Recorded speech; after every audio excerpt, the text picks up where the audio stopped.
Ladies and gentlemen, boys and girls, writers, blighters, and freedom fighters, welcome along to the Joe Spivey YouTube channel, where we discuss books and little else. And I have a tag for you folks on this fine Friday. I know that tags are usually the preserve of a Tuesday, but you know me, I'm an inveterate misfit, and I have never been one to take orders or edicts from the higher ecumenical gods of BookTube, and so I can do a tag just when I like, and I'm sure you'll agree with that sentiment. But we are, as ever, we are hoisted in Kingston upon Hull, and it's jolly freezing again. It's almost literally freezing. For once, folks, that neologism is apt and correct. That modern qualifier, literally so often sullied and abused by the general population, is indeed correct today. It is literally freezing. It's below 0 degrees Celsius. It's very cold indeed. There is the little glen that runs just 10 or 15 feet from my front door. It's frozen over, so many seagulls and many mallards are doddering over it like oldsters on Wednesday relief or whatever. I do realise that I've been going in for the elderly, haven't I, recently on my channel? I promise I'm not, what would it be, a hater of the old? It would be a gerontophobe, wouldn't it? That's what it would be. I promise I'm not a gerontophobe. But yeah, onwards and upwards. I do have a tag for you. But just before we get started, you will notice that I quite often relieve myself with this somewhat, at the moment anyway, opaque liquid. And it is my pleasure to let you know that regardless of its volume, tint, or origin, you can purchase this at a reduced rate, either from a supermarket or from your nearest well or waterway. If you quote Spivey sent me, that's SPIVEY all lowercase, then you can get yourself a stonking 0.5% off your next volume of water. So yeah, I thought that I would just pepper you with some chicanery before we got going today. But let us begin. This is the "I'll get around to it later" tag. I was tagged very, very thankfully by Hannah at Hannah's Books. I don't know who it was that originally came up with this tag. I shan't credit them here because I haven't done the due diligence and chased it back. But again, another one poorly named. Anyway, I'm sure we could have crunched "I'll get around to it later" into something a little more broadcastable, but anyway. So the first prompt, I've got all the books arrayed out in front of me like some sort of bridge player or something. A classic book that you've been meaning to read forever but haven't read yet. And the first one we've got here is the Iliad and Odyssey. This is obviously originally by a bearded bloke called Homer, and this is translated by Samuel Butler with an introduction by Stephanie Lynn Buden, PhD, no less. This is from Canterbury Classics, published by San Diego Press. So that's a very, very strange imprint. Very glossy, very palatial on the front, as I'm sure you'll agree. And I haven't read this translation. I've read most of, I think, Alexander Pope's superb couplet rendition of the Iliad, and very much enjoyed it. But I was mainly reading that for out of interest in Pope's poetical technique rather than the actual raw narrative subject matter. And I have a real issue with the Greek gods, folks. I think I've mentioned this once or twice, but it's an issue that I cannot, for the life of me, kindle any interest whatsoever in this subject. I don't know why that is. It's very, very strange, I realise, but I can't.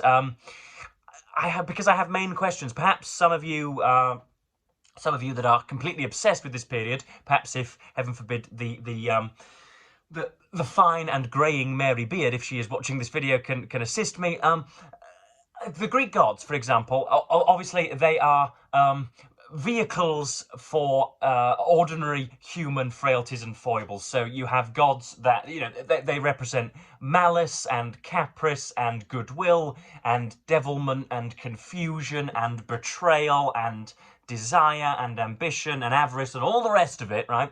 But are they 10 feet above the actors on the plane? Are they 10 feet above? Are they human-sized? Are they 10 feet wide? Are they 100 feet wide? Are they a mile wide? I have a sort of biomechanical difficulty in visualizing the the high bearded powers and the lowly, long-suffering troglodytes beneath, who are at the behest of those godly whims. I just don't understand. I can't visualize it, and that's why it's something of a mystery to me. And then you get the sort of what should we say, the flashcard facts. Ooh, Athena is the god of wheelbarrows and cement. Oh, is she? Oh, isn't that jolly interesting? Oh, and Zeus, oh, he's the god of, you know, dustbins and gravel. Oh, is he? Oh, and Poseidon, he's the god of custard and condoms. Oh, is he? Isn't that jolly splendid? I just can't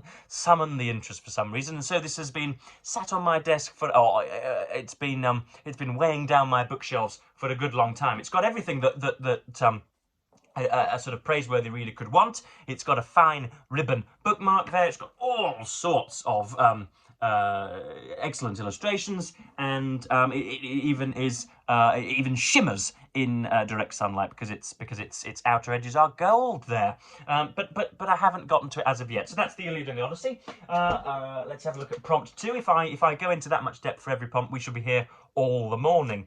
A book on your shelf that you just haven't read yet, and this is a very, very interesting one because I happen to have read an awful lot of scholarship around the book, and yet I haven't read the original subject text in the first place. We have Cervantes' Don Quixote in this fine Wordsworth classic imprint, translated from the Spanish by P.A. Mature, with an introduction and notes by Stephen Boyd of the University College Cork.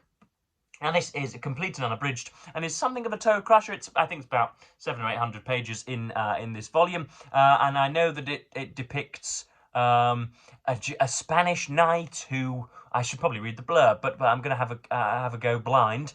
It depicts a Spanish nobleman with a friend by the name of Sancho Panzo or something bizarre. I'm sounding like the latte-swilling millennials that I would purport to despise, but anyway, I'm going to feign incomprehension. And they wander around, and he tilts at windmills, and thus we get the adjective quixotic from here, because he entertains fanciful desires and ambitions and unrealistic ambitions, but beyond that I know absolutely nothing of it. But as I say, I've read a great deal about it, and in Martin Amis's collected non-fiction, The War Against Cliché, he talks about having just read it at the age of, what will he be? This was written, this whole piece was finished in 1986, so Amis will have been, what, 30? Something like that, maybe, 35. So he's a grown man, he's a published author, he is the doyen, or obviously that refers to females, but he is the belle of the ball,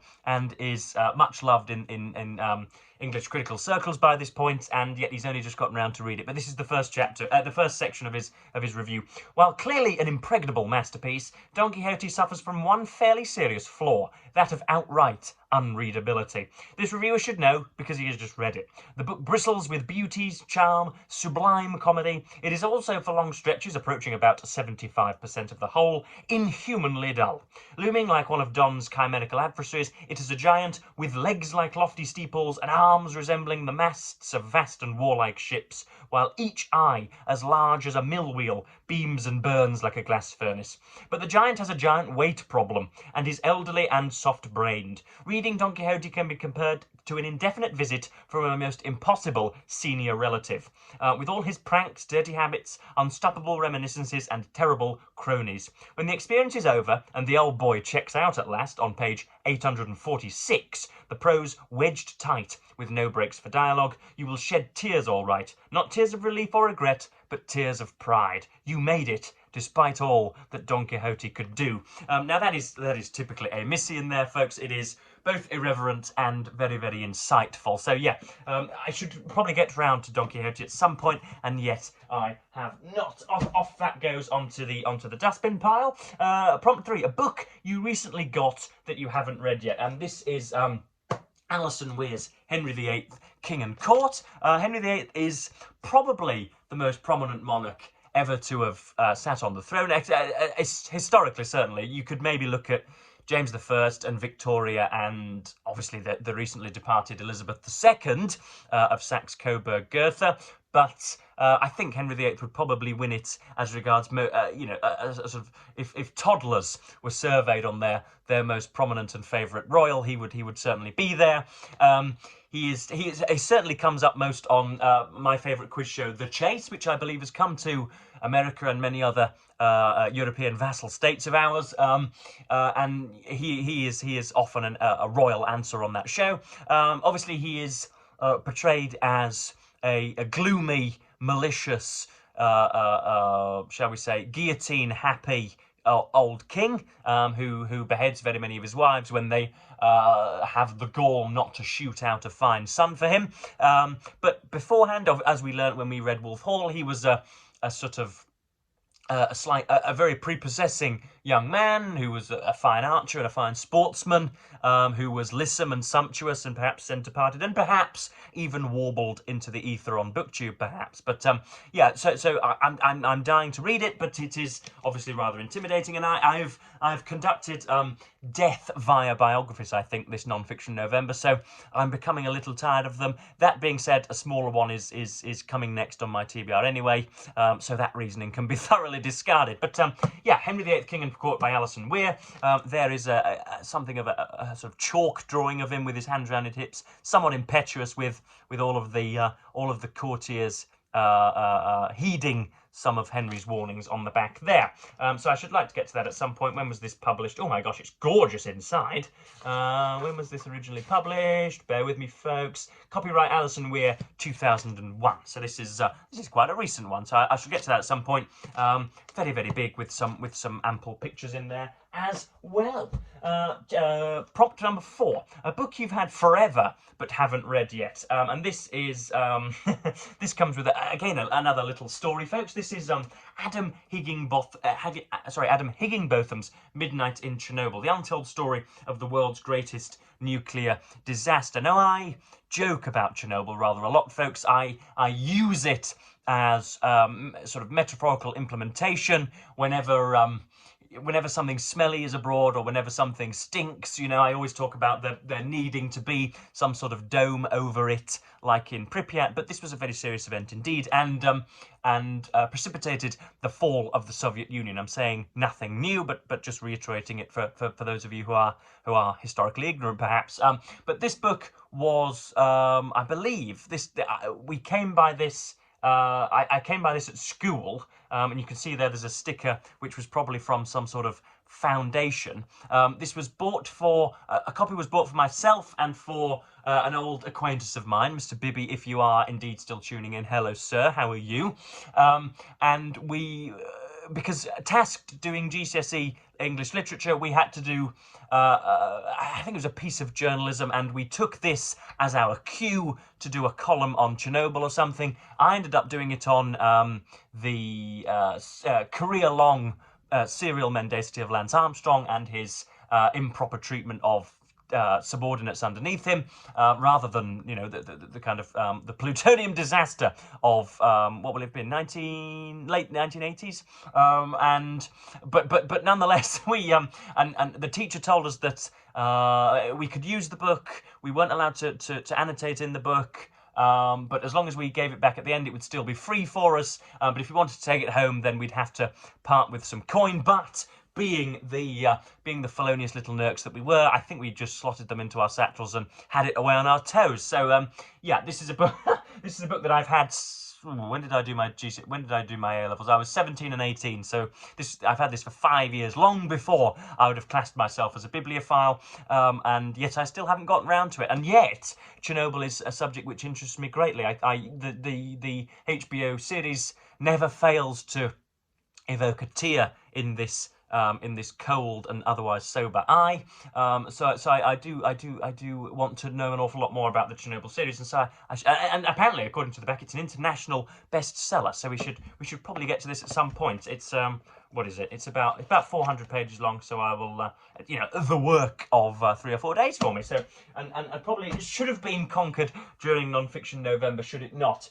Prompt 5, a book a friend recommended that you haven't read yet. Now, if I could be said to have any friends, they aren't particularly interested in in bookish material. They're usually more interested in, you know, a lady's hip to waist ratio, or the cricketing economy of Benjamin Stokes for the as the England captain. So they're not, believe it or not, on a very on a regular basis recommending me Mansfield Park or A Midsummer Night's Dream, or you know, any other book that you could care to name.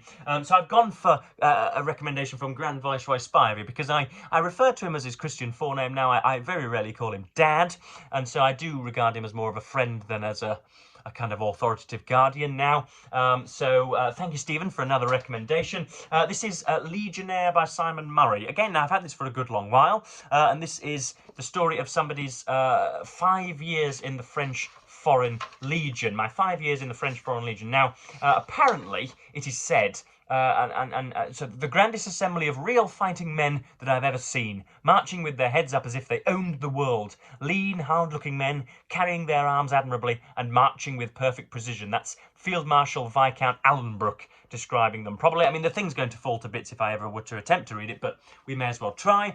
Apparently, the French Foreign Legion were a bunch of tough hombres, and obviously Simon Murray returned a much different person to the one that entered the French Foreign Legion. So I don't doubt something of a Bildungsroman, maybe, something that I'll get to in the end, but there's something that I haven't read yet that Stephen throws down my throat at every opportunity.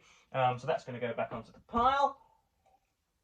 What else do we have? Prompt 6, a book you're procrastinating on. Again, I don't know whether there's much mutual exclusivity between a book you're procrastinating on and a book that's been recommended to you and are thus thinking about. But again, I'm not going to impugn the creator of the tag. But yeah, a book you're procrastinating on. We may as well go for this. This is Dickens's Bleak House. I was going to read it for Victober and almost sort of promised on penalty of dismemberment that I would do so, but never got round to it. Obviously, I'm not the biggest Dickensian on BookTube, and I don't think ever will be. But I'm told that this is the best of an average bunch, and so I better crack it at some point. I know that this is going to take 8 or 9 days, and I know that it's probably going to be dissatisfying to a greater or lesser extent. I know already deep in my bones. I don't like to enter a book in any way prejudiced, but I know that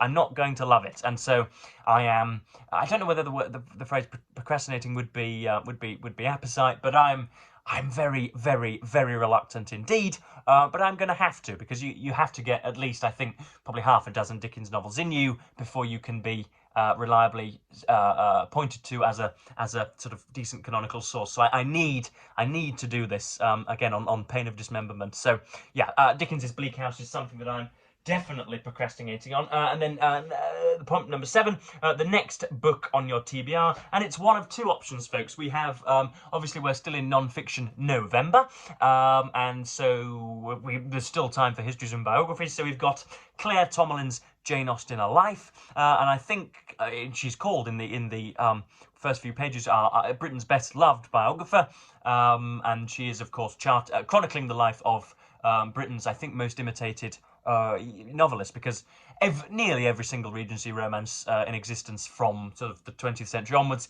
is at one remove or another an imitation of Pride and Prejudice, and so yeah, a very, very important book indeed.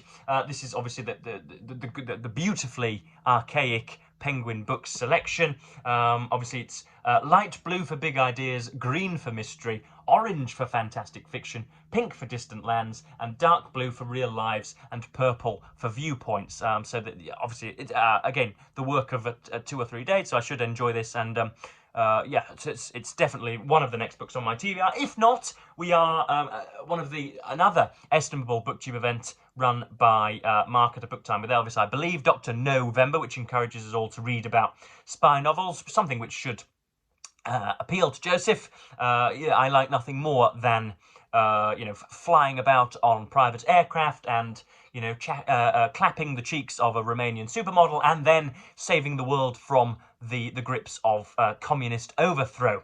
So yeah, this is John le Carré's Tinker Tailor Soldier Spy. I think probably the most famous spy novel ever to be written. And yeah, I've seen the film, to use another horrid modern neologism. I've seen the film, and so it's probably time to get the book under my belt as well. I've never read a single word of John le Carré, nor have I read any Fleming, which of course I promised I would for Dr. November as well, but I haven't got round to it. Hopefully Mr. Carré lives up to my very, very high standards, and if he doesn't, then he'll be like the rest of the blighters, sent windmilling through the window.